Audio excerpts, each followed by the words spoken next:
Welcome to ABC campus. आज हमारा subject है फाइनेंशियल अकाउंटिंग एंड रिपोर्टिंग 2 और इसमें हम जो टॉपिक कवर कर रहे हैं वो है IS-21 the effects of changes in foreign exchange rates. हमारा कंटेंट है आज का पास्ट एग्ज़ाम आटम 2019 में कॉपर लिमिटेड क्वेश्चन का टाइटल है। क्वेश्चन नंबर 1 था ये आटम 2019 में और 8 मार्क्स का ये क्वेश्चन है। And I am your facilitator Kashif Adeel.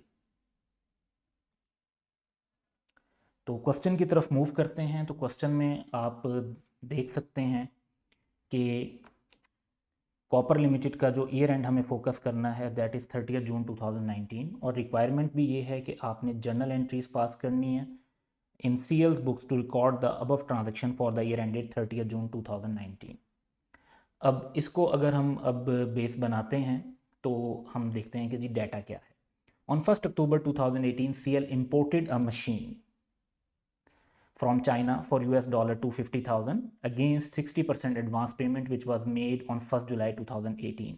तो इस क्वेश्चन में एक एडवांस पेमेंट है। The remaining payment was made on 1 अप्रैल 2019। तो रिमेनिंग पेमेंट भी उसके बाद कर दी गई। तो मशीन की इंपोर्ट है, एडवांस पेमेंट है और रिमेनिंग पेमेंट है। उसके बाद है कि जी on 1 January 2019 CL sold goods to a Dubai based company for $40,000। अब ये गुड्स की सेल आ गई। On credit CL receive 25% amount, तो कुछ पैसे रिसीव हो गए हैं। However the remaining amount is still outstanding, तो कुछ पैसे जो हैं वो अभी तक अनसेटल्ड हैं और उसकी अकाउंटिंग हमें करनी पड़ेगी। तो एक्सचेंज रेट्स हमें दिए हुए हैं साल के स्टार्ट की डेट से लेके साल की एंड की डेट तक और इवन एवरेज रेट दिया हुआ है। तो जहाँ पर अगर कोई ट्रांजैक्शन होती है और उसके अंदर हमें स्पेसिफिक डेट का रेट गिवन नहीं होता तो इनकम और एक्सपेंस है तो हम एवरेज रेट को यूज़ कर सकते हैं। लेकिन एवरेज रेट यूज़ करना मे बी अप्रोप्रिएट ना हो इन अकॉर्डेंस विद IS-21, क्योंकि आप देख रहे हैं कि जो रेट है उसके अंदर बहुत ज़्यादा फ्लक्चुएशन शो की गई है 121 टू 163। तो एवरेज रेट तब अप्रोप्रिएट होता है यूज़ करना जब रेट के अंदर उस गिवन पीरियड में बहुत ज़्यादा फ्लक्चुएशन ना हो। तो ये हमारी क्वेश्चन की अंडरस्टैंडिंग है और इसकी बेस पर अब हम आगे चलते हैं और क्वेश्चन को डिस्कस करते हैं कि हमें क्वेश्चन अटेम्प्ट कैसे करना चाहिए। तो हमारे सामने क्वेश्चन है और हमें आंसर में जर्नल एंट्रीज बनानी है। तो आसान हमारे लिए ये रहेगा कि हम दोनों ट्रांजैक्शंस को सेपरेटली डील करें और वन बाय वन हम हर ट्रांजैक्शन को जो है वो कवर कर रहे होंगे। तो क्वेश्चन की तरफ दोबारा आते हैं और फिर दोनों ट्रांजैक्शंस को हम सॉल्व करते हैं। तो सबसे पहले हमें इस क्वेश्चन में जो फर्स्ट ट्रांजैक्शन है जब उसको फोकस करेंगे तो हमारे सामने 3 डेट्स हैं, एक 1 अक्टूबर 2018, एक 1 जुलाई 2018 और एक 1 अप्रैल 2019। तो पहली जो इसमें से टाइमलाइन के हिसाब से डेट बनती है वो 1 जुलाई 2018 की बनती है, जिसमें हमने 60% एडवांस पे किया है $250,000 का और इस डेट पे जो रेट है दैट इज 121। तो सबसे पहले हमें इस एडवांस को रिकॉर्ड करना है। तो इस एडवांस को रिकॉर्ड करने के लिए हम अपनी फर्स्ट ट्रांजैक्शन की तरफ चलते हैं। तो हमें आंसर में हमेशा जब डेट्स हमारे पास अवेलेबल हों तो मेंशन करनी चाहिए। तो एडवांस पेमेंट हमारा एक एसेट है और पेमेंट हमने की है तो बैंक क्रेडिट हो जाएगा। अब पेमेंट हमने कितने की है $250,000 थे, हमने उसका 60% अमाउंट पे किया और रेट था 121। तो ये हमारे पास जो पैसे बन जाते हैं दैट इज़ 18150,000। तो क्वेश्चन में रिक्वायरमेंट के मुताबिक 1 जुलाई 2018 को हमने अपनी फर्स्ट ट्रांजैक्शन रिकॉर्ड कर दी। अब दोबारा क्वेश्चन की तरफ चलते हैं। तो सेकंड जो डेट हमें इस सारे प्रोसेस में नज़र आ रही है वो आ रही है 1 अक्टूबर 2018 की। और 1 अक्टूबर 2018 को हमने मशीन को इंपोर्ट कर लिया, यानी मशीन हमें रिसीव हो गई है। 1 अक्टूबर 2018 को जो रेट है वो 124 का है और हमें इस 124 के रेट को अब कंसीडर करना है। So let's move to answer again. तो यहाँ पर अब हम 1 अक्टूबर 2018 को इनकॉर्पोरेट करेंगे। तो सबसे पहले तो जी हमारे पास एक मशीन आ रही है, let's call it property plant equipment और you can say it machinery. Next हमारी एडवांस पेमेंट यहाँ पर एडजस्ट हो जाएगी।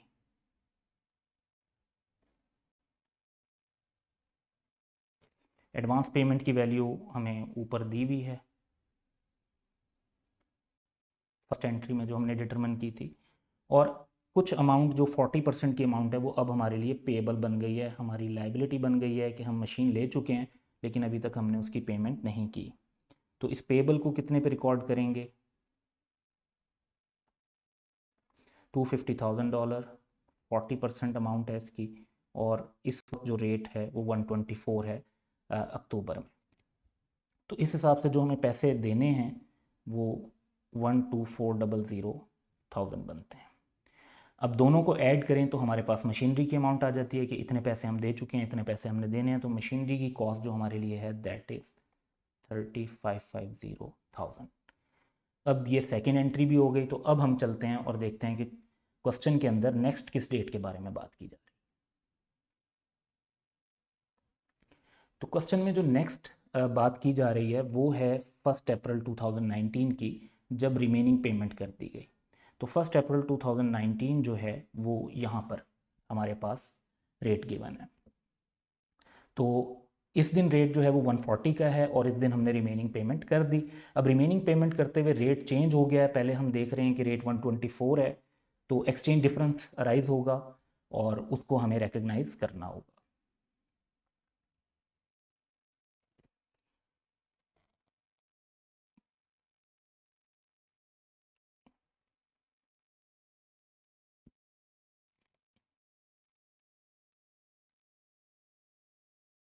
तो पेएबल जी आपका ख़त्म हो जाएगा जब आपने पेमेंट कर दी।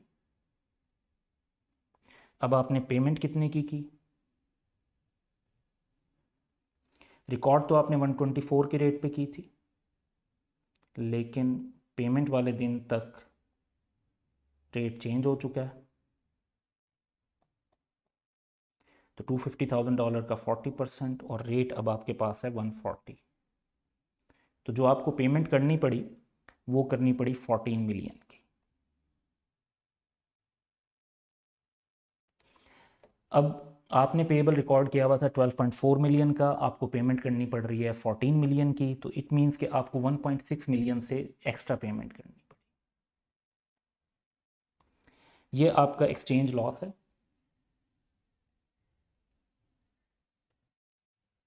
जो आप प्रॉफिट और लॉस में रिकॉर्ड करेंगे।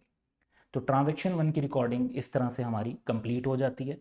और अब हम दोबारा क्वेश्चन की तरफ चलते हैं और सेकंड ट्रांजैक्शन को फोकस करेंगे।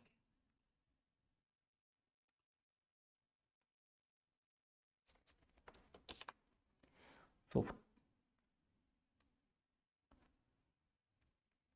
लेट्स हाइड द एनोटेशंस जो हमने ट्रांजैक्शन 1 में यूज़ की, ताकि ट्रांजैक्शन 2 पे हम अलग से फोकस कर सकें। सो सेकंड ट्रांजैक्शन की तरफ जब हम आते हैं तो हमारे सामने एक तो 1 जनवरी का डाटा है, और 1 जनवरी 2019 में जो है आपने गुड सेल की हैं और फिर अप्रैल में आपको गुड्स मिली हैं। तो हम यहाँ पर करते हैं जी 1 जनवरी, 1 अप्रैल, और कुछ अमाउंट अभी तक आउटस्टैंडिंग है। तो सबसे पहला जो प्रोसेस इसके अंदर हमें नज़र आ रहा है वो तो 1 जनवरी का है, और 1 जनवरी को रेट जो है वो 137 का है। तो इस पर हमने रिकॉर्ड करना है, और हमारे पास जो ट्रांजैक्शन है वो $40,000 की है। तो $40,000 की इस ट्रांजैक्शन को रिकॉर्ड करने के लिए हम आंसर की तरफ चलते हैं, और अब हम ट्रांजैक्शन 2 को फोकस करेंगे। अच्छा, ट्रांजैक्शन 2 को फोकस करते हैं जी। पहली डेट हमारे पास 1 जन 2019 है। हमने क्रेडिट पर गुड सेल किए हैं।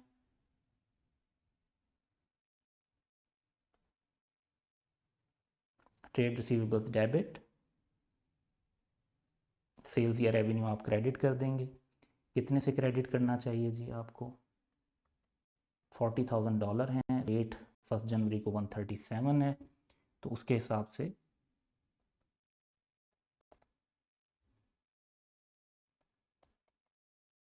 5480,000, इस पर हमारी सेल्स रिकॉर्ड हो जाएगी। तो ये हमारी फर्स्ट ट्रांजैक्शन है।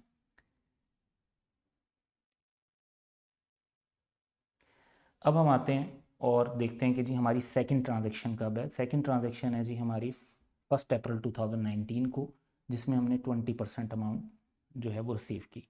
इस दिन रेट हमें नज़र आ रहा है कि वो 140 है। तो अब इस दिन 25% जब अमाउंट रिसीव हो गई तो उसको रिकॉर्ड किया जाएगा।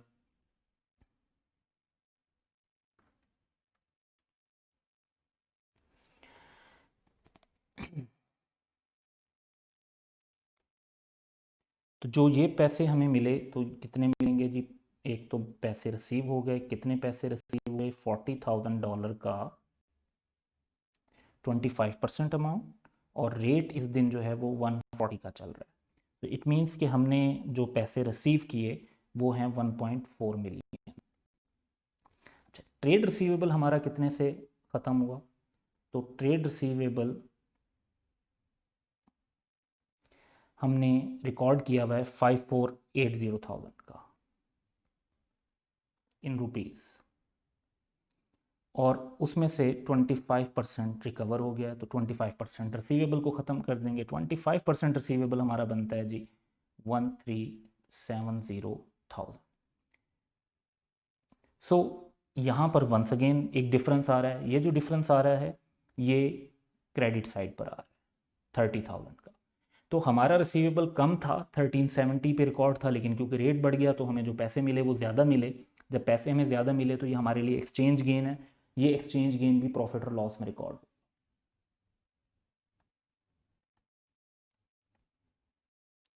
इसके बाद जी हम चलते हैं नेक्स्ट ट्रांजेक्शन के लिए। और वैसे तो नेक्स्ट ट्रांजेक्शन कोई नहीं हुई, लेकिन हमें ये पता है कि कुछ पैसे जो रिमेनिंग अमाउंट के हैं वो स्टिल आउटस्टैंडिंग हैं। तो ईयर एंड पर जो मॉनेटरी आइटम होता है, रिसीवेबल, पेएबल, कैश, ये मॉनेटरी आइटम्स हैं, इनको क्लोजिंग रेट पे ट्रांसलेट करना होता है। क्लोजिंग रेट है जी आपके पास 163। तो हमने जो रिमेनिंग पैसे हैं उनको 163 पर शिफ्ट करना है, जबकि वो ऑलरेडी जो रिकॉर्डेड हैं वो 137 पे रिकॉर्डेड है। तो 137 से 140 पर 25% आपको मिल गए। 75% जो है वो उनकी वैल्यू बढ़ गई रिसीवेबल की आपके लिए, क्योंकि पहले आपने 137 के हिसाब से बुक किया था रिसीवेबल, लेकिन जो आपको एक्चुअल कैश मिलेगा वो 163 का मिलेगा। तो ईयर एंड पर जी ये एडजस्टमेंट होगी 30 जून 2019, और हमारे रिसीवेबल्स की वैल्यू बढ़ जाएगी। कितने से बढ़ेगी? तो उसके लिए हम एक कैलकुलेशन कर लेते हैं जी। $40,000 हैं, उसमें से 75% तक रिसीवेबल हैं, और रेट का फ़र्क है 160 हो गया है, पहले रेट 137 था। तो इन दोनों का आप नेट करके डायरेक्ट भी लिख सकते हैं और कंबाइन भी इस तरह लिख सकते हैं कि तो जितने पैसों का फ़र्क आया है, जितने रुपीज़ का फ़र्क आया है, उतने से ही आपको रिसीवेबल इंक्रीज़ हो गया। तो ये अमाउंट अगर हम कैलकुलेट करते हैं 40,000 into 75% into difference of 163 and 137, that is 26 rupees precisely. तो ये हमारे पास जवाब आ जाएगा 780,000। अब रिसीवेबल की वैल्यू बढ़ गई है तो ये भी हमारे लिए एक्सचेंज गेन है।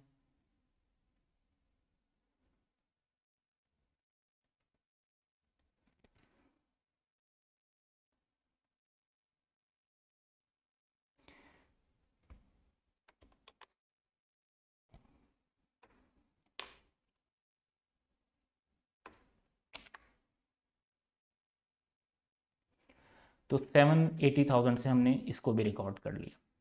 यहाँ पर हमारा जो आंसर है वो कंप्लीट हो जाता है।